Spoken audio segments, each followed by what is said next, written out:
एक महत्त्वाची घडामोड आहे। कैलास फडवर गुन्हा दाखल झाल्यानंतर अंजली दमानिया यांनी ट्विट केलंय। कैलास फडवर परळी पोलीस ठाण्यात गुन्हा दाखल झालेला आहे। अंजली दमानिया यांनी कैलास फडचा व्हिडिओ पोस्ट केलेला होता आणि त्यानंतर आता कैलास फडवर गुन्हा दाखल झालाय। त्यानंतर अंजली दमानिया यांनी हे ट्विट केलंय।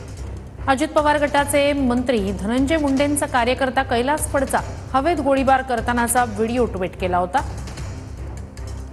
या व्हिडिओच्या आधारे पोलिसांनी परळी शहर पोलीस ठाण्यात गुन्हा दाखल केलाय। कैलास फडचा हा व्हिडिओ असून शस्त्रपूजा केल्यानंतर हवेत गोळीबार करण्यात आला होता। हा व्हिडिओ जुना असला तरी आता सोशल माध्यमातून व्हायरल होतोय।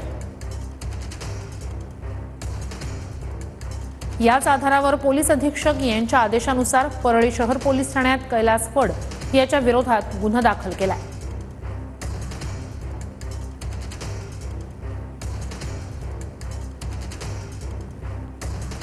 अजित पवार गटाचे मंत्री धनंजय मुंडेंचा कार्यकर्ता कैलास फडचा हवेत गोळीबार करतानाचा व्हिडिओ ट्विट केला होता।